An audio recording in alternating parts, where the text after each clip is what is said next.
কোয়ালিটির ব্র্যান্ডের কিছু হিজাব আমি স্টক করেছি। পার্কিং ছিল ভাই আমাদের সামনে দেখতেছি আমাদেরকে আপু এবং ভাইয়া বলেছে যার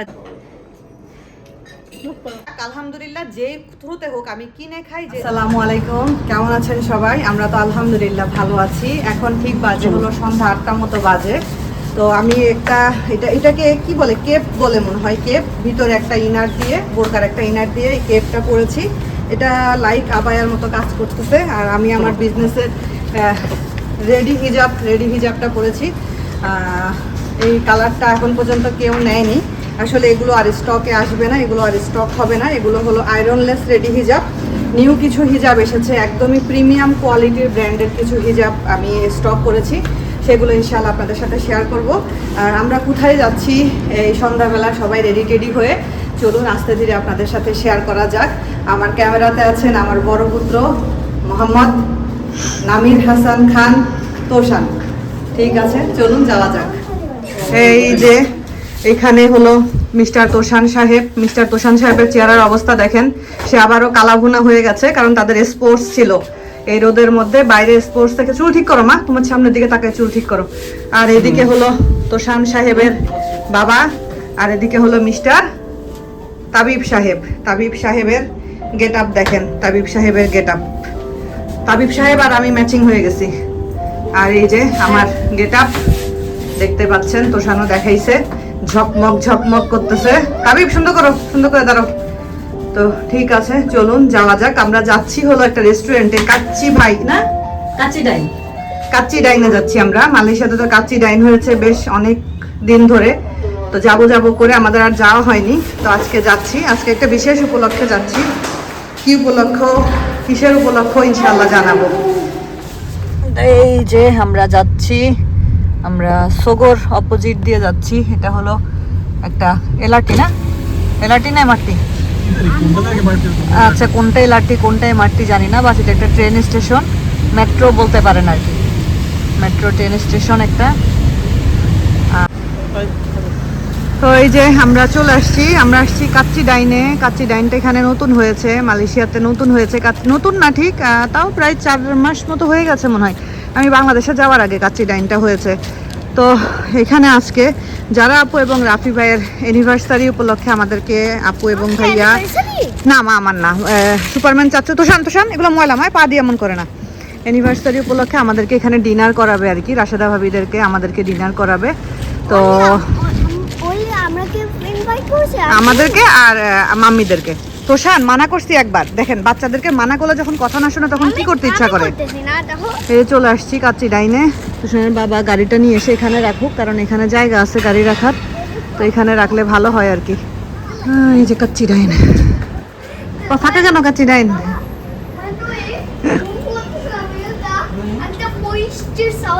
হ্যাঁ আরো কথা বলো, আরো গল্প করো। এত কথা বলতে পারে এই বাচ্চাটা। এই যে সামনে মেনু দেয়া আছে, কাচ্চি ডাইনের সামনে মেনু দেয়া আছে। যাও ঢুকো, ভিতরে ঢুকো।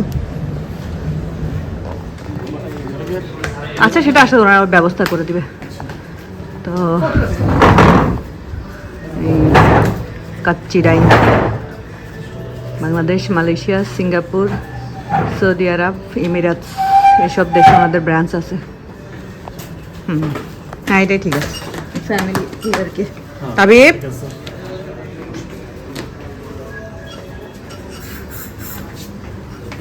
আমাদের একটা ছোট, আমরাই সবার আগে চলে আসছি। হ্যাঁ ঠিক আছে, ওয়াটারমেলন ড্রিঙ্ক নিবা? তাবিব হলো মেনু বুক দেখতেছে কি কি অর্ডার করা যায়। আর রাশেদা ভাবিরা আসছে, ভাবিরা কই? ও আচ্ছা, ওই যে ভাবি আসতেছে, ওই যে রাশেদা ভাবি কামি হাত নেড়ে ভাবির এটা হলো সিগনেচার পোস্ট, কেন আপনি দেখলাম তো আপনারা গাড়ি নিয়ে খালি ঘুরতেছেন, এদিক ওদিক যাচ্ছেন।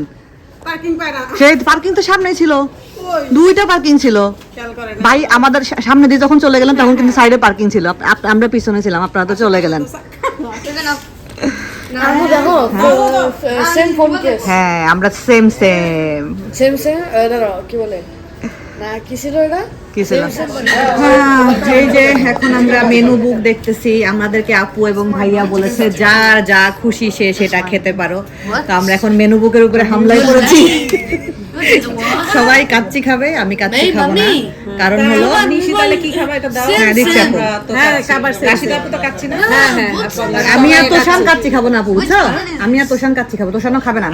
আমি আর তোষান হইলো কি খাবো আমরা হইলো পোলাও রোস্টের অপশন আছে। তো এই যে চিকেন দাম বিরিয়ানি, চিকেন দাম বিরিয়ানি আছে, প্লেন পোলাও, চিকেন রোস্ট, তাই না? প্লেন পোলাও, বিফ রেজালা, বোরহানি, এটাই নেই আমি। প্লেন পোলাও, বিফ রেজালা আর বোরহানি, ঠিক আছে না? হ্যাঁ এটাই। এখন তুমি চিকেন খাবা না ইয়ে খাবা, বিফ খাবা? চিকেন না বিফ? তুমিও বিফ খাবা? ঠিক আছে তাইলে প্লেন পোলাও। আপু আমাদের হয়ে গেছে plain pulao, beef rezala, plain pulao আর চিকেন রোস্ট, না সাথে ড্রিঙ্কস দাও। তুমি তো বোরহানি খাবা না? অরিও ড্রিঙ্কস না না, ওরিও ড্রিঙ্কস বিরিয়ানির সাথে খাইলে একদম বমি করতে করতে বোরহানি আছে, ওগুলা বিরিয়ানির সাথে এগুলো খাওয়া যাবে না মা।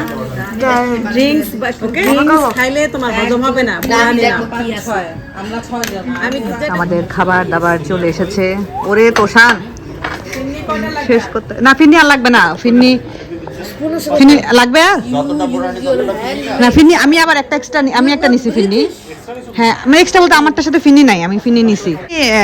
একটা আরেকটা এক্সট্রা দিতে বললাম, দেন এটা ভাইয়ের দিকে দিয়ে দেন। খাবার আসতেছে আমাদের, এটাই কাচ্ছি। ওকে আমার কাছে কি আসতেছে বাবা, দিবে সবারটা দিবে। তোষান দাঁড়াও, আগেই না। হ্যাঁ আগে না তুমি কি করবে কি কি লাগবে না, লাগবে না। ওকে আমি এই জন্যই তো তখন মানে ইয়ে করছি, ভাইয়া খাবে না যে কারণে আমি বুঝতে বললো, ভাইয়া বললো তখন খাবে না। ভাবি ও আচ্ছা বিফ রেজালা। তোষান তোমায় হাত ধুয়ে আসতে হবে যে মা, হাতটা ধুয়ে আসতে হবে। ওই যে চলে আসছে আপু, নাও। অনেক অনেক হ্যাঁ, তাহলে তুমি একটা প্যাকেট করে নিয়ে যাও আপু, তোমরা শেয়ার করে খেতে পারতা। খাওয়াই মনোযোগ দাও। তোষান তুমি কি এটা পুরাটা খাইতে পারবা? জীবনও তো পারবি না তোষান, তুই এত ভাতও তো শেষ করতে পারবি না তোষান। হ্যাঁ ভাইয়া একটা এক্সট্রা প্লেট দিয়েন। তাবিব খাবার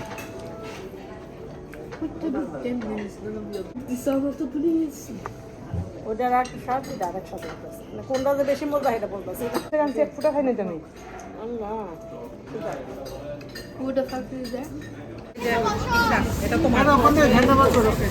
এই যে এটা হলো না কিছু না ভাবি, এই যে এটা নিয়ে যান বাসায়, এটা খুব সুন্দর। হ্যাঁ এই যে জিনিসটা।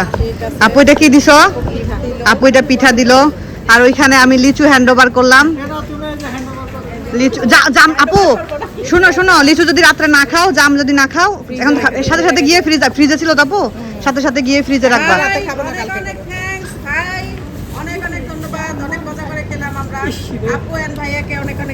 আপু এরকম তোমরা আরো যুগ যুগ বেঁচে থাকো, আমরা যেন যুগ যুগ খেতে পারি, কাচ্চি হোক আর যাই হোক আমরা যেন খেতে পারি। মিস্টার সাহেব আমাকে এখন একটু পান খাওয়াবেন, পান না খেয়ে তো আমি এলাকা থেকে যাব না। না না ওই যে পানের দোকান, ওই যে পিঠা করার সামনে। হ্যাঁ কেন এটা আপু পিঠা দিচ্ছে। তো এসব কাচ্চি বিরিয়ানি টিরিয়ানি সব পোলাও রোস্ট খাওয়ার পরে তো একটু পান না খাইলে হয় না। তো একবারে বুকিত বিনতাং এলাকায় যেহেতু এসেছি, আর এখানকার যে পান, এই পান একটু 3 প্যাকেট নিয়ে এসো। হ্যাঁ এখানকার পান না খাইলে একটু হবে না। তাবিব তুমি কি তো পান খাবে? হ্যাঁ তাবিব দেখেন, তাবিব মোবাইল দেখি, তাবিব তোমাকে দেখাই সবাইকে। তাবিব হলো মোবাইলের ব্যাক কভার বানাইছে। তাবিব দেখি একটু তোমার মোবাইলের ব্যাক কভারটা একটু দেখাও। এটা হলো আমার আগের আইফোন, আমার আইফোন ফার্স্ট আইফোন, এটা আমার 12 মিনি। এটা আমি এত ইউজ করছি। আর এটার একটা ব্যাক কভার আছে, ট্রান্সপারেন্ট একটা ব্যাক কভার আছে। দাঁড়াও উনি আবার এটার পিছনে একটা ইয়েকে কি জানি বলে, একটা কাগজে সুন্দর এরকম ড্র করে এটা আবার পিছনে লাগাই দিছে, এটা নাকি ব্যাক কভার। আর দেখো ক্যাপিবারাটা, ক্যাপিবারা এটা তো সে ছবি তুলে, সে নিজের ভিডিও করে, তার এখানে অনেক ফটোগ্রাফি আছে না তাবিব? তাবিব এই যেগুলো সে নিজে তুলছে, এই যে সব ছবি সে নিজে তুলছে, এগুলো হলো তার ফটোগ্রাফি। আরো আছে, আর কই, আর কোথায় তোমার ফটোগ্রাফি একটু দেখাও তো সবাইকে। তাবিব লাব্বাইকটা বলো তো মা। لبيك اللهم لبيك لبيك لا شريك لك لبيك إن الحمد والنعمة لك والملك لا شريك له لبيك اللهم لبيك لبيك لا شريك لك لبيك এটা কেন বলতে হয়? والنعمة হুম ওইটা বলতে হবে 7 times around the Kaaba. Yes, for Hajj. হ্যাঁ, হজ কে বলছে তোমাকে এটা মা? টিচার কোন টিচার? ইদো টিচার ইদো? হ্যাঁ। মাশাআল্লাহ। বাবা আমি নামো পাইছো? কেমনে পেলা? হইছে, কাজ হইছে? কি আর কাজ হইছে? হ্যাঁ না তাই না। ওই যে কি অন্য বসে আছে হ্যাঁ বলো না, কি আর আছে তোমার, বলো মা। নাও খুলো খুলো একটু আমাকে দাও, তুমি একটা খাও আগে। দাও তো স্যার, শুনতেছি মা, দাঁড়াও। তুমি একটা আগে খাও, তারপর আমাকে দাও। আমাকে দাও একটা। তুমি পান খেতে পারবে না, তুমি খাও আগে, তুমি খাও আগে। সুপারি বের করতে হবে আমার সুপারি বেশি দেয় আর আমাকে এ পান আমার অনেক পছন্দ ওনাদের এই পানটা, ওনারা এত সুন্দর করে পানটা বানায়। বিসমিল্লাহ। না আমাকে একটা দাও সুপারি বের করে। তো উনি সুপারি খান না, ওনার সুপারি আমি খাবো। সুপারি এক পিস রাখবা খালি। এক পিস? ওকে। অনেক বেশি সুপারি দেয় এরা। বুঝলি না? পানটা বুঝলি, অনেক করে খাবো, অনেক করে। বড় পান খাও। ঠিক আছে? বিসমিল্লাহ।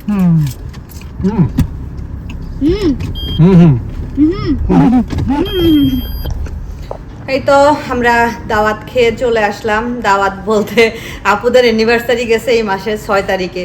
তো আমার বাসায় তো আপু ভাইয়া রাশিদা ভাবিদেরকে দাওয়াত করেছিলাম যাতে আমরা একসাথে আপুর অ্যানিভার্সারিটা সেলিব্রেট করতে পারি আর গিফটটা যেন দিতে পারি আপুকে, কারণ তুষারের এক্সাম ছিল ওই সময় আর আমাদের দেখা করার সুযোগ হয়নি। তো আপু ভাইয়া আবার আমাদেরকে ট্রিট দিল, আলহামদুলিল্লাহ খুব মজা করে খেয়েছি।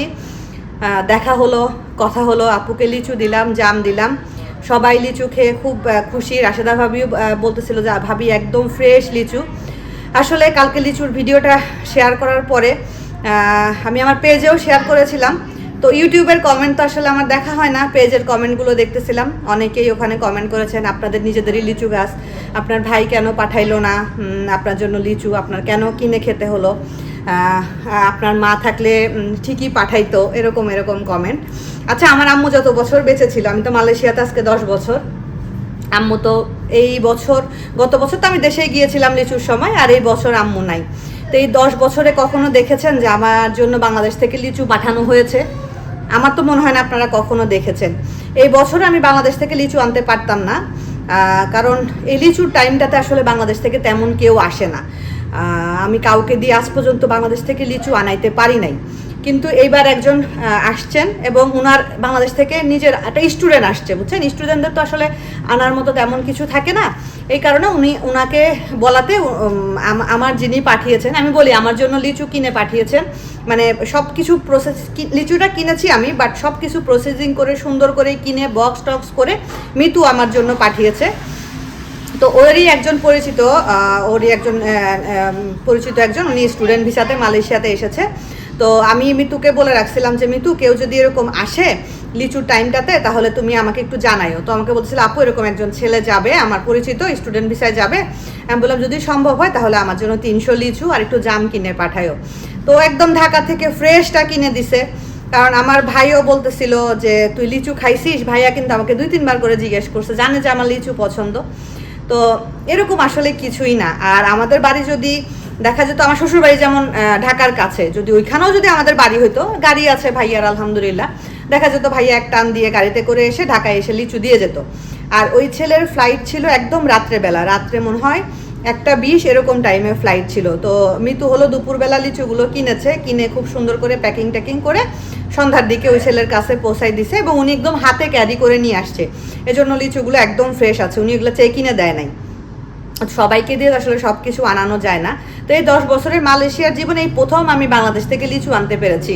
তো এখানে আসলে মানে ভাইয়া ভাবিকে বলার আসলে কিছু নাই, কারণ ওরা যদি পারতো ওরা অবশ্যই আমার জন্য পাঠাইতো, আমার ভাইয়া আমার জন্য অবশ্যই পাঠাইতো, এটা আমি খুব ভালো করে জানি। কারণ গতবার যখন আমি লিচুর সময় দেশে গিয়েছি, মানে যখন যেই গাছের লিচু ভাঙা হয়েছে সবার আগে এনে ভাইয়া আমার হাতে দিছে। তো এইবারও ভাইয়া আজকে যখন ভাইয়াকে বললাম যে ভাইয়া আমি লিচু খাইছি, ভাইয়া বলছে আমি দেখছি তোর ফেসবুকে, আমি ছবি দেখছি, শর্টস দেখছি, বলতেছে যাক আলহামদুলিল্লাহ তুই লিচু খাইতে পারছিস। তো ওই যে অনেকে দেখলাম আবার ভাবির ভিডিওতে গিয়েও বলতেছে কেন তুমি তোমার ননদের জন্য লিচু হলো ইয়ে করো নাই, কি জানি বলে, সেন্ড করো নাই, তোমরা তো লিচু সেল করতেছো না। আমার ভাইয়া ভাবিরা লিচু সেল করে না, আমাদের হলো বাগান সেল হয়ে যায়। আমি আপনাদেরকে সিস্টেমটা একটু বলি, আজকে নতুন না, যতদিন ধরে আমাদের লিচু বাগান আছে আমাদের হলো বাগানটা সেল হয়ে যায়। যারা বাগানটা কিনে নেয়, যারা লিচুর ব্যবসা করে, যারা ওনারা বাগানটা কিনে নেয়, একদম যখন মুকুল আসে তখন ওনারা বাগানটা কিনে নেয়। তখন বাগানটা কিনে নিয়ে ওনারা কি করে, ওই সারা লিচু পাকা পর্যন্ত ওনারা এটার পাহারা দেয়, অনেক পাহারা দিতে হয়, নাহলে বাদর খেয়ে ফেলে। তারপরে যখন লিচুটা পাকে ওনারা ভেঙে ওনারা পাইকারি দরে সেল করে দেয়। যারা লিচুর ব্যবসা করে ঢাকায় নিয়ে আসে, বিভিন্ন জায়গায় নিয়ে যায়। আর আমাদের সাথে একটা কন্ট্যাক্ট থাকে, আমাদেরকে তো টাকা দেয়ই, বাগানের টাকা তো দেয়ই, সাথে দেখা যায় 1000 লিচু দিবে, বা কোনো বাগানে লিচু কম আসলে 500 লিচু দিবে, এরকম একটা কন্ট্যাক্ট থাকে। তো ওইভাবে করে আমাদের বাসায় লিচুগুলো আসে। তো আম্মু সবসময় আফসোস করতো, যাহারে এত লিচু, তোর এত লিচু পছন্দ, তুই খাইতে পাস না। আমি এখানে কিনে খাই, আমি কিন্তু প্রচুর, গত বছর আমি অনেক লিচু কিনে খাইছি, কিন্তু ওই যে দেশের লিচুর টেস্টটা তো আসলে এখানে পাওয়া যায় না। এখানে মেইনলি চীন থেকে লিচু আসে, চাইনিজ লিচুগুলা, ওগুলো একটু মিষ্টি হয়। আর বাংলাদেশের লিচু আসে, বাট ওগুলো আস্তে আস্তে কেমন জানি আর টেস্টটা ওই রকম থাকে না। আর মালয়েশিয়ান বাজারে কিছু লিচু পাওয়া যায়, দেখতে এত বড় বড়, মানে দেখতে মনে হবে যে একটা লিচু মানে পুরো একদম এত বড় বড়, বাট একটুও মিষ্টি না।